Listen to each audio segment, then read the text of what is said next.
All right. I want y'all to listen to this clip, and then I'll be back with you to talk to you. They're trying to do everything they can to hurt black people. And I was fair use, fair use, fair use. wondering why a lot of black people from Chicago been coming to the South. Because a lot of them been coming down here to Houston. A lot of them been coming to Atlanta and many places like that. But to see what the Democrats are doing up there, I see why some of them who has the ability to get out of Chicago are getting out. Look at what they're doing. The Democrat Party is waging an anti-black white supremacist war on black people. The Democrat Party. And you have to understand, as I said on my podcast last night, you have black oppressors. When you use the term oppressor, you think of the white supremacist. No.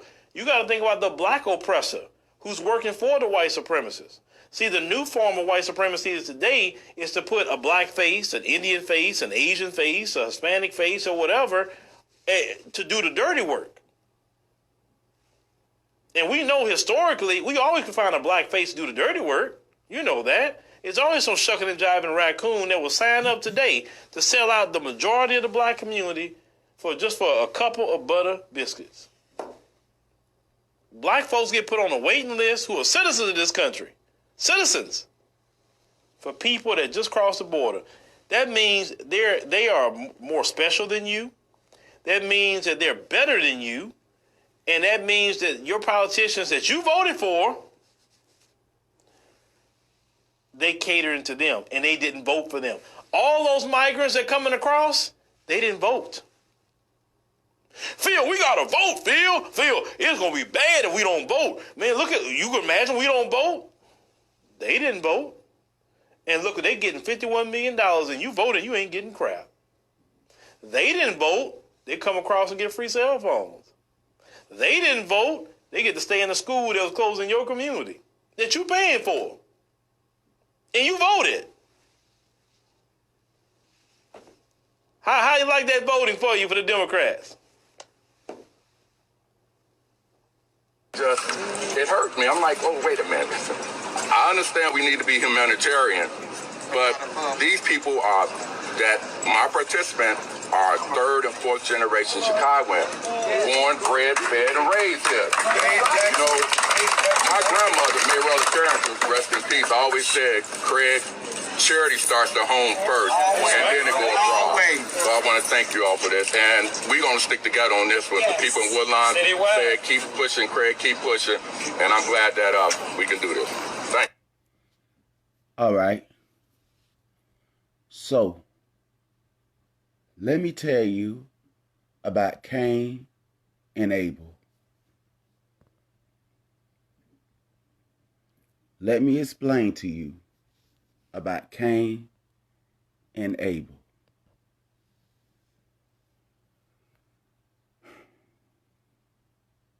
Both of them were born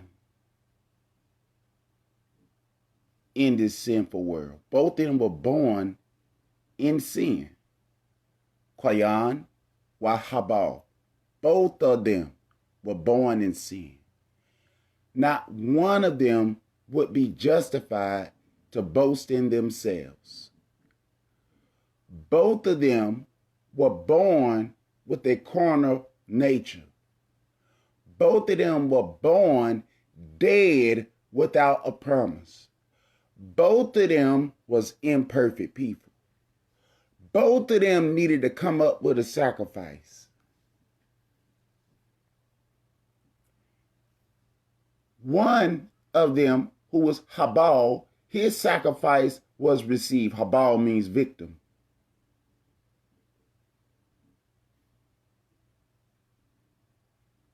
Habal's sacrifice was received. Habal brought the fatted of the flock. His was received. 𤤋𤅌 brought the first fruits of the ground. His was rejected. What do it say? You see, there needed to be a lamb sacrifice. You can only make it through the lamb. And he's not just talking about these. He wasn't talking about the physical, those lambs, those kabosh that was on in the field with Habal. He wasn't talking about those lambs. Those lambs died as a symbolic sacrifice for he who was to come.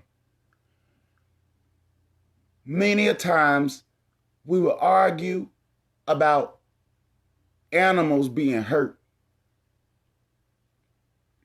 about animals being killed, talking about we vegans, some of us.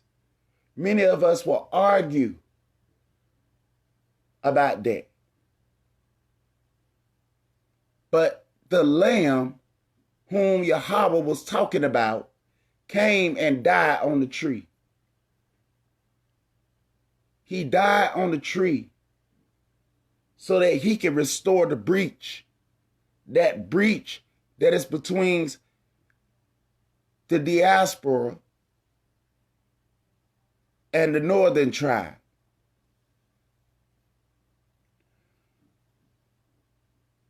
And some of us have the ability to either become a sellout or to become a help to their people. Some of us have the ability to aid someone in distress, or we have the ability to cause their distress to become even more vexatious. Some of us have the ability to help somebody, and some of us refuse to do what we can do. Some of us are in positions that was granted to us because we were willing to do an evil job to destroy our people. And I know that it will seem like, oh, you can't prove it. But let me explain something to you. In science, there is something called a hypothesis. You see?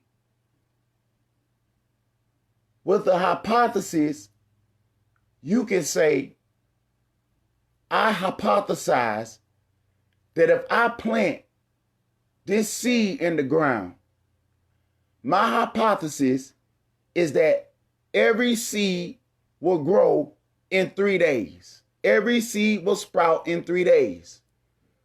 But if I plant these seeds in the ground, give them all the moisture that is required to them both, to them all, to all the plants that I choose to use, 50 plants, and I take the seeds, put them in the ground, I water them in the time required for each of these seeds to grow. They have the correct amount of sunlight. And if I would be more fair, I would give them the same amount of sunlight, the same amount of care and nurture, so I can see if all 50 will grow at the same time.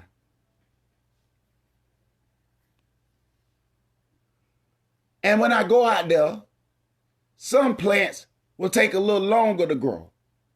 Some plants may take a little longer to sprout. But if I keep watering the plants, one of those plants are going to sprout. But our leaders have been like an evil farmer. 50 seeds are thrown out.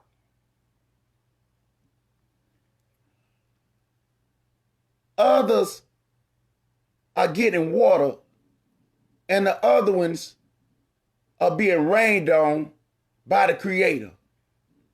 So what these wicked leaders do that don't want to water the seeds so that the trees can grow, what these evil, vicious brood of vipers that say they are Yahudim, but they are not, and their skin is shakar, dark as the night sky, what these evil brood of vipers will do, who say they are Yahudim, but are not, whose skin is shakor, like the night sky. What these evil, I'm going to do my Emar, I'm going to do my Umar today. What these evil, wicked, cruel leaders will do, their skin that's shakor as the tents of Kedar, what these evil, wicked rulers will do to their own folk so they can collect a pension.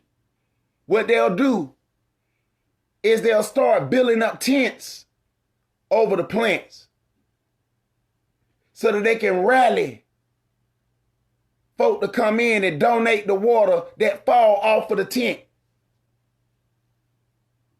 And go and take that same water that they gather off of the top of the tent and go and pour it on the other plants that's already getting fueled by a whole bunch of water. That's already got cow manure under them. That's already got fish inside of them, got stuff to put up to make them grow quicker. Already got the things that they need that's required of them to have to grow. They already get water on the daily. They already get their weeds pulled out on the daily. They already got all the resources that they need. They got folk to watch out for animals won't come and run inside the garden and kill the plants. They already got everything they need. They got all the resources they need, but these other plants that's being rained on by Yah.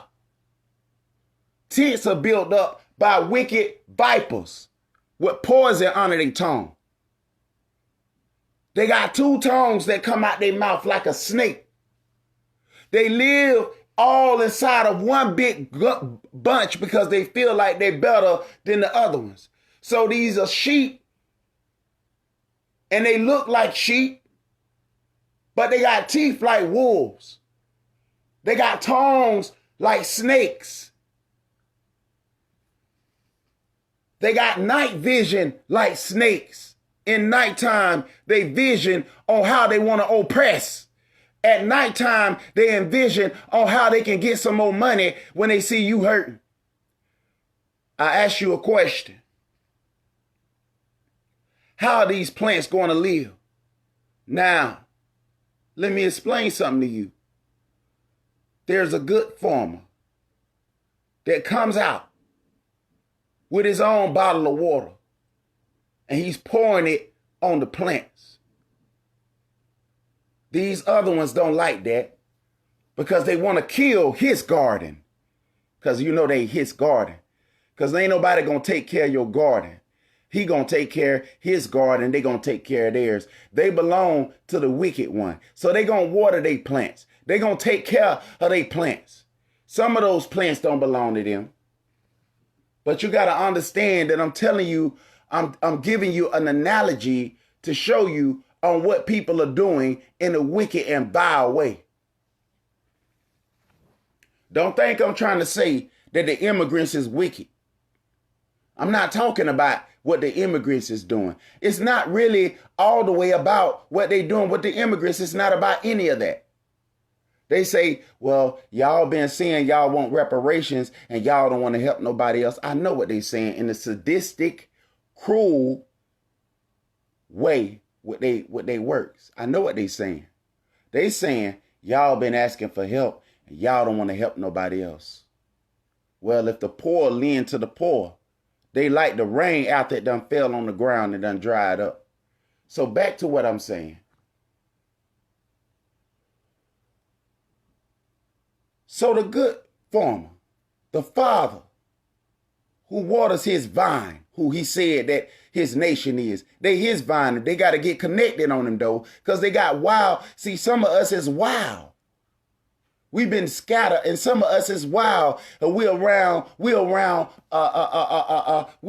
plants that suck out the life. They don't want to receive the way, the truth, and the life. So they suck in on the next thing too, the way, the truth, and the life. But those people who they sucking, some of them don't even know who the way, the truth, and the life is. So he send out So he sent out laborers into his garden. They killed some of them. They killed some of them. They killed his laborers.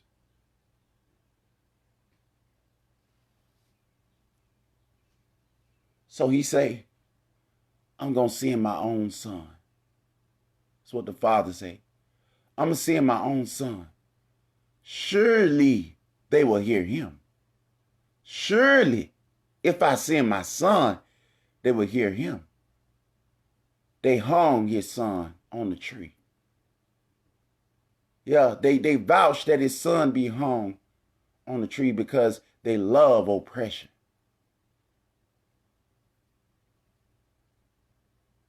Their temple got destroyed and burnt down by people that called them Canaanites. They fled into Africa. Some of them were shipped into Africa from Europe. Shipped down there to St. Thomas, right beside the West Coast.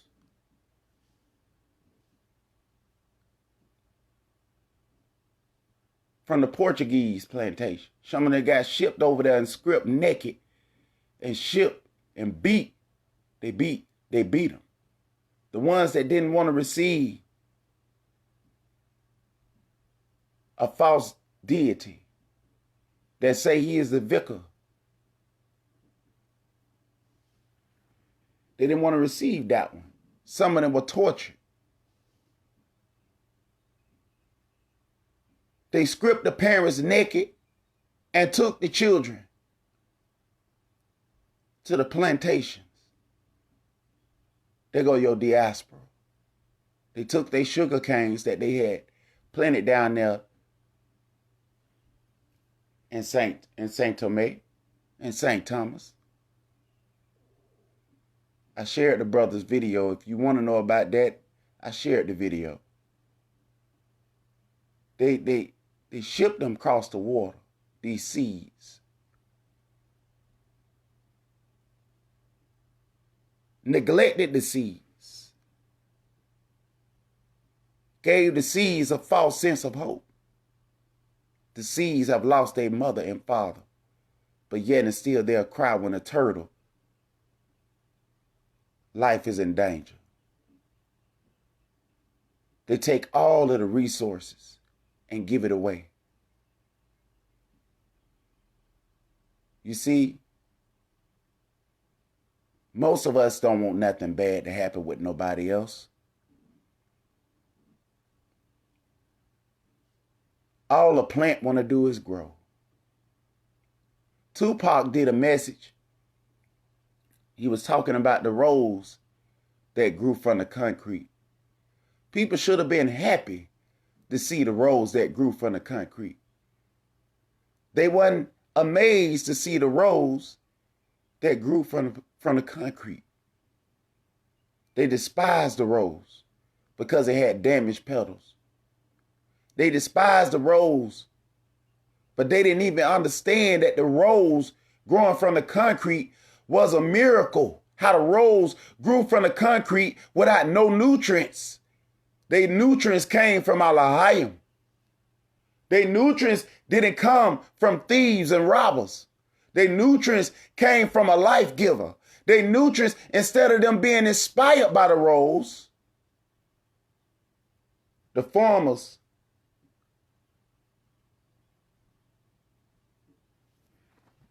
started making the seeds go against one another. Because if you're not going against one another, then they ain't going to get paid, because you realize, listen to me, every time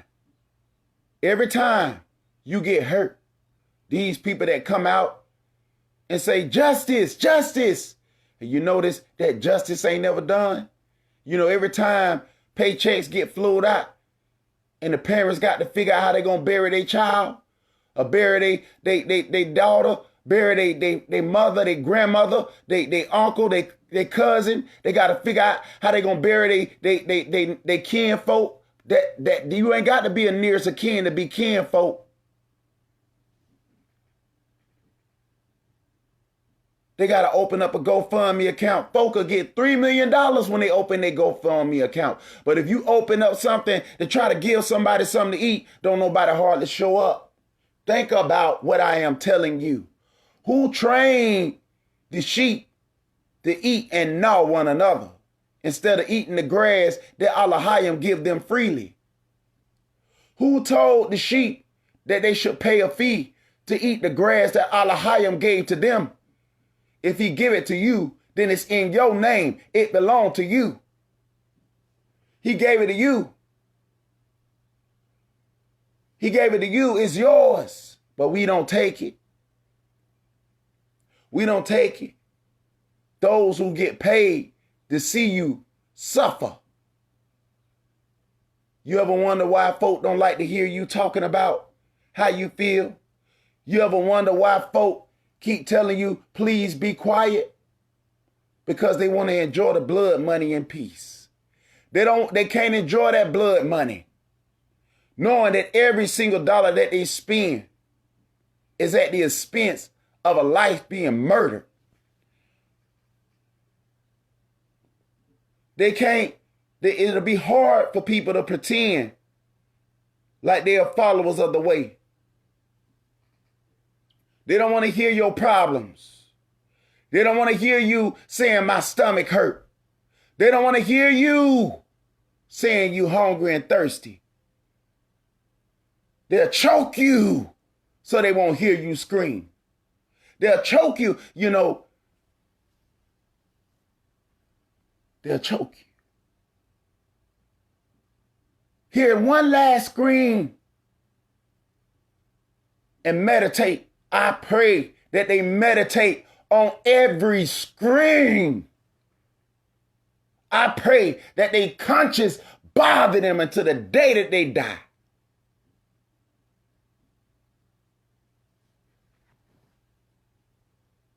Your conscience bother you so you can get right. But most people don't like what their conscience say. So they'll do things so that your conscience can speak against yourself. You know why Ayawab was out there cutting himself? Do you know why Ayawab was cutting himself in his house? Scraping his skin with the potsherd.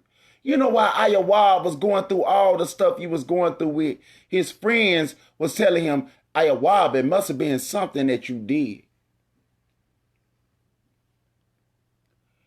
Ayawab, it must have been something that you did that all your children getting murdered. Ayawab, everything you're going through with ain't because of what you did.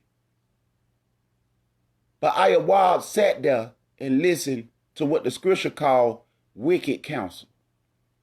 Not that he received it. He rebuked them. And the scriptures say that Ayawab did not curse Elohim in his. He did not curse Elohim when he told them that I did not do anything to cause this wicked calamity to fall upon me.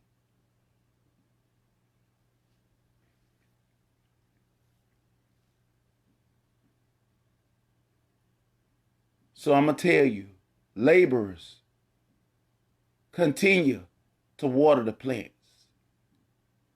Continue.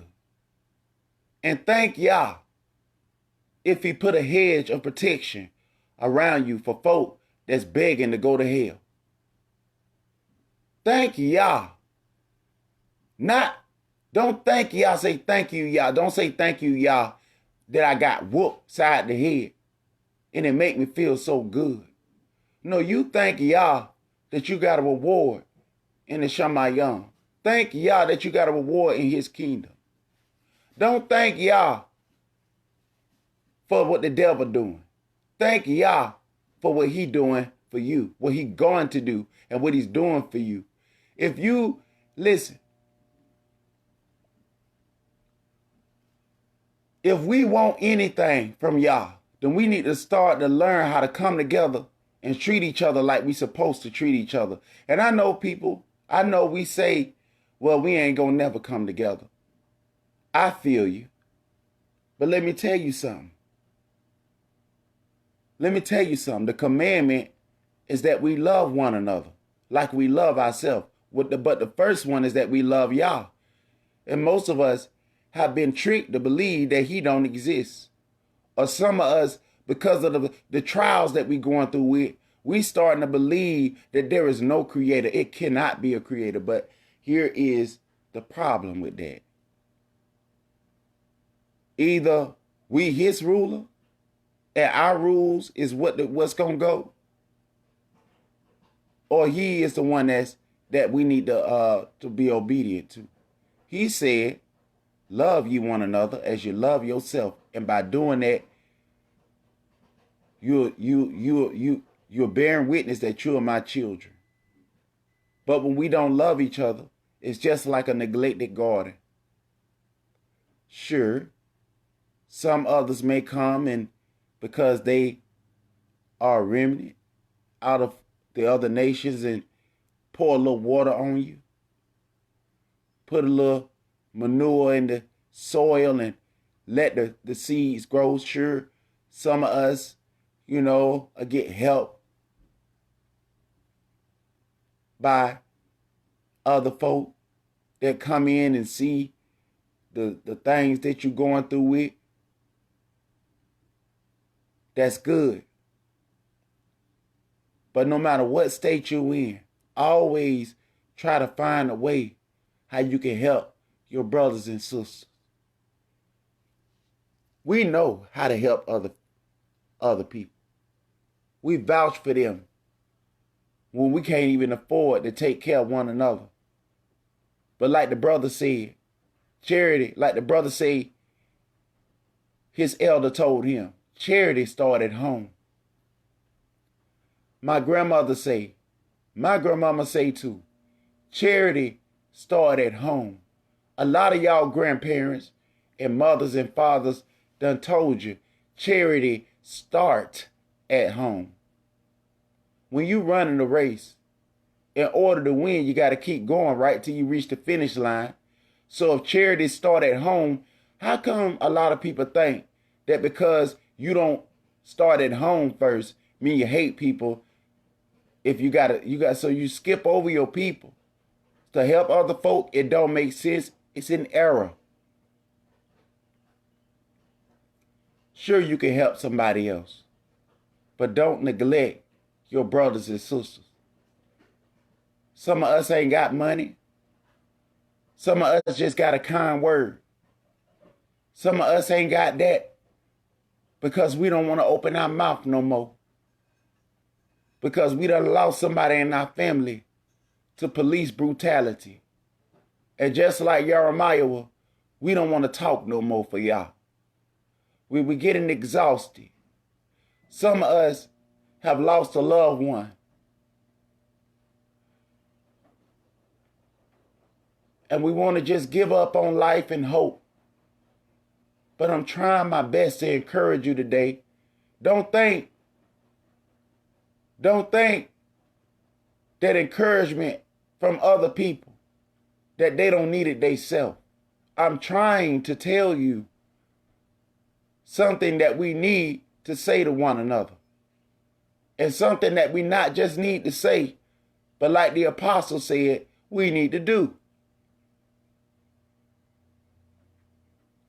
Let's treat one another better. Gangs did not start by killing one another. Gangs started to protect the people that ain't getting no protection.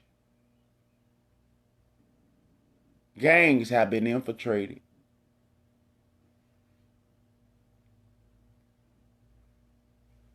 The true meaning of things have been lost. The Bloods in the Crip and all the other gangs that they talk about all the time.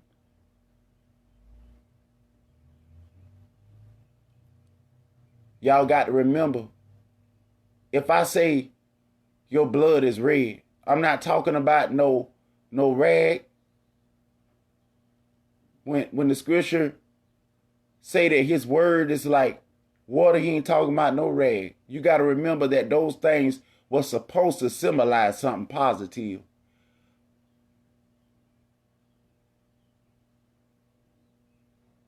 Sometimes you got to change uniforms because we already got the same jersey when we born. And the jersey is the color that your race is attached to, because that race system is what it is. The race thing is deeper, but we got to understand that your blood should be thicker. Blood should be thicker, and it don't mean no Bloods and Crips should be fighting one another. Blood thicker than water means that you are born of a specific bloodline. We who came off them ships and those who went inside of the Assyrian captivity and fled southward down there in Africa. Those who you know that you're a diaspora. Blood and water came out of the side of Hamashiach. Let's stop fighting one another. Let's stop fighting Yah. And let's love one another. Let's not stand in front of one another. Let's start standing beside one another and helping one another when we can help one another. Stop overtaxing the poor church folk. Raise up money inside the church and divide it evenly among one another. The pastor shouldn't be riding in a brand new Cadillac, in the Escalade, in a Beamer. That money is supposed to be divided equally. Ananias and Sapphira was judged for that. Split it equally. That's why a lot of folk don't want to go to church right now. And folk will ignore you when you say things like this right here. They know you telling the truth. Our people ain't crazy. They know you telling the truth. They know you telling the truth. Every church that collect money know how to count. And they know that I'm not lying to you. They know that what people are saying is true. Divide the money equally. And put folk inside of houses. Stop worrying about if they ain't perfect or not. If you see somebody overtaken in the fault, you go and help them. You not perfect either. Help one another. And I know some of us gonna die a snake. Some of us gonna die in positions of power as a snake. I'm not talking to a person that want to have the nature of a snake and a dog. I'm talking about the people that y'all allowed to have money inside their pocket, that's gathering money out from folk that's oppressed and selling them a hope that they know that they ain't giving them. Divide the money equally and help the people. I know folk don't like to hear this, but they'll stand inside the church and call folk every name that's a sin inside the Bible, so that they can cover up the dirt they doing to people out there in the community. I know they drink, but I understand why they drink. But I don't understand how some folk can take all the money out of the community and go and spend it on stuff that's useless. I know folk smoke marijuana. Folks smoking marijuana, they say they sad and they smoking because they want to laugh. I know why folk doing the things that they do. But what we gonna do? Keep sitting up making excuses for false leaders? Let's help the people. Let's help one another to get over the stuff we going through with. But we can't sit there and say, because some people is doing this and some people is doing that we need to stand back and let these people that call themselves leaders get scotch-free and not hold them account. If we can hold one another to the account that done put our money inside of these organizations, if we can hold each one another to account that ain't hardly got a beam and ain't got a toilet on the cot that sit on and want to throw it out, if we can hold one another account like we do, then why don't we hold these people who we vote for and who we give all our money to account for what they do? You know how you do that? Start loving one another and ignore them. Like they telling you to ignore your people's tears. Ignore them. You don't need no paperwork signed up for you to do the right thing for one another.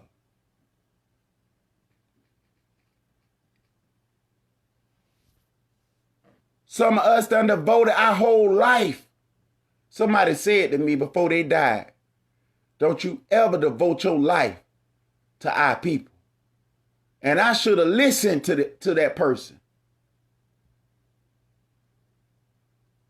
I feel like I should. But it's something inside of me that just won't let me. I ain't taking no donations from nobody. So why am I being treated like a thief? Why am I being avoided like a thief? I've seen brothers and sisters online with 0 views, with a heart of gold. They ain't asking for no money. I heard a brother yesterday saying how he used to help the community when he had money that he was making for himself. And when he got on hard times, the people that he helped didn't want to turn around and help him no more. Now, if we can go out and vote for oppression, then we can come together as a unit and help one another. I vote for us to come together and help one another. And I ain't signing no paper for that because the vote is already sealed in your heart if you're a believer of Yah. And if you're not, then we can pray about that. But we all need to come together in some kind of way.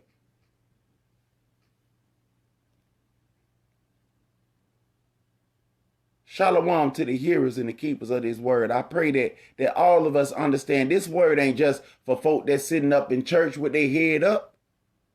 This ain't just for folk that's in other religious organizations. This is for our nation. He said, if my people who are called by my name will turn from their wicked ways and call on my name and turn from their sin and come, he said, I will heal their land. He said, he calling for us to come together. He ain't talking about the folk that we like only. And if we don't like some of our people, then maybe we need to search our heart to see if that person ain't did nothing to you, if you don't like them. That's why I respect the brothers and sisters that do all they can to try to help one another. My wife do all she can to try to help me with my platform. I don't always think that I tell her thank you enough. But we all need to come together in some kind of way in love. It don't make no sense that every time we come around to one another, we got to try to find a reason why we don't want to like one another. Yeah, I know some of us teach, let's come together. We ain't got to like each other. Let's just do that. I understand that. I understand. But I'm telling y'all, we need to learn how to like one another as well. So while they bringing us together, I'm telling you that in order for us to grow together, then we need the root of love inside of one another. Love is stronger than money, because when people love your oppression, they vote against you every time. No matter how much money they gonna lose for voting against you. So I vote that we vote Yahweh and come together and love one another. That's my vote. And I want to see all y'all put y'all voucher in, not going down there to no booth. I want y'all to put the voucher in y'all heart and talk to y'all tonight, today, whenever. Put your voucher in. And when I don't see love in the community, I know who ain't voting. When I don't see people giving no salute, I know who ain't voting. I know when I see somebody getting rolled cross side the street and they sleeping under the tent and a person got a job where they can hire them, I know you ain't vote if you ain't helping them.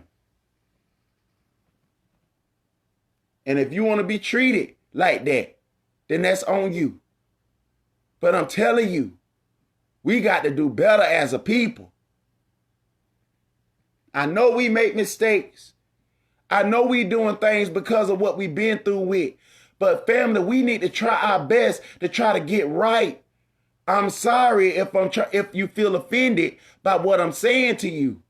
But I'm telling you that we need to do our best to try to love one another. And I know that no matter what we do, we ain't gonna never attain to the righteousness of the one that was lynched on the tree for us. But we got to try to do our best. That don't mean hate white folk. It ain't no such thing as white people.